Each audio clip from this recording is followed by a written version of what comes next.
Drama मेरी जिंदगी है तू में हमें एक ऐसे खानदान की कहानी देखने को मिलती है जहां माजी की तलखियां हाल को जहर आलूद कर रही हैं। मतलब इस खानदान के अंदर की जो जज्बाती कशमकश है और बिगड़ते रिश्ते हैं वो बिल्कुल खुलकर सामने आ जाते हैं।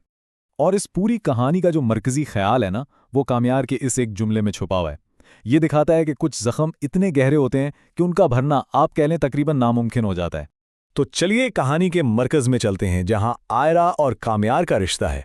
ये कोई खुशगवार ताल्लुक नहीं, बल्कि माजी के बोझ तले दबा हुआ एक बहुत ही तनाव भरा रिश्ता है।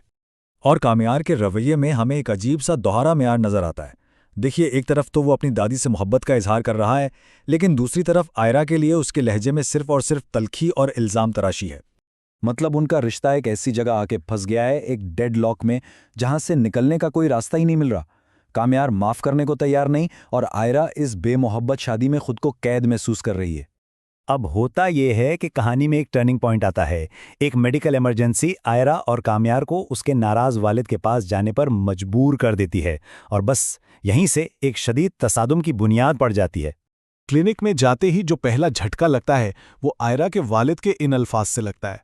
ये सख्त इनकार उनके दिल में छुपी गहरी नफरत को साफ जाहिर करता है। लेकिन कामयार भी चुप नहीं रहता।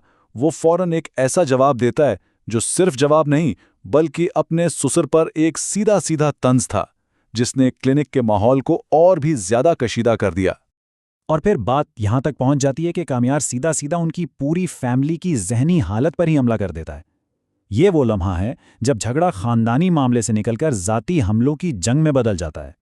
और ये झगड़ा क्लिनिक पर ख़त्म नहीं होता। वहां से निकलकर गाड़ी में भी यही बहस चलती रहती है, जिससे आयरा की बेबसी और बढ़ जाती है, जो अपने वालिद और शौहर के बीच में बुरी तरह फंस कर रह गई है। और आखिरकार आयरा टूट जाती है। वो एक तरफ अपने बाप की नफरत और दूसरी तरफ शौहर के तानों के बीच ऐसी फंसती है कि उसके पास कोई रास्ता नहीं बचता। वो बस इस सूरत हाल से भाग जाना चाहती है।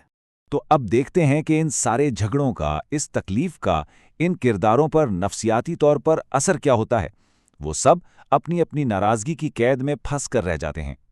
ये वो लम्हा है जहां आयरा को असल में एहसास होता है कि वो कितनी अकेली है। जब वो अपनी दोस्त से बात करती है तो उसे समझ आता है कि उसकी जिंदगी के दो सबसे अहम मर्द, यानी उसका बाप और उसका शौहर, दोनों उसे सजा दे रहे हैं।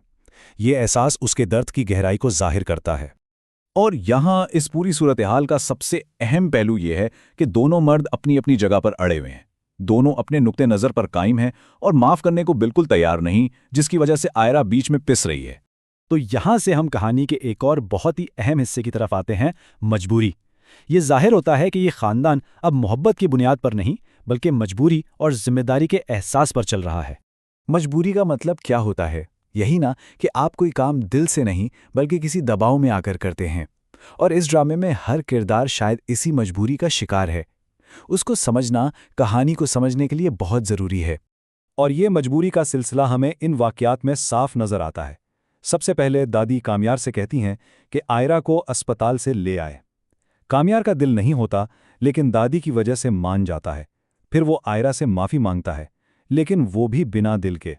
और आखिर में आयरा को एक डिनर पर जाने के लिए मजबूर किया जाता है। मतलब हर काम दबाव में हो रहा है, सच्ची नीयत से नहीं। और इस पूरी सूरत हाल को आयरा अपने इस एक दर्द भरे जुमले में समेट देती है। यही इस घर का बुनियादी मसला है कि तमाम आमाल सिर्फ जिम्मेदारियां हैं जो मोहब्बत या ख्वाहिश से बिल्कुल खाली हैं। तो आखिर में सवाल यही बचता है, और ये सवाल सिर्फ इस कहानी का नहीं बल्कि शायद हम सब के लिए है, कि क्या नाराज़गी, जिद और मजबूरी की बुनियाद पर बने रिश्ते वाकई कभी दोबारा जुड़ सकते हैं?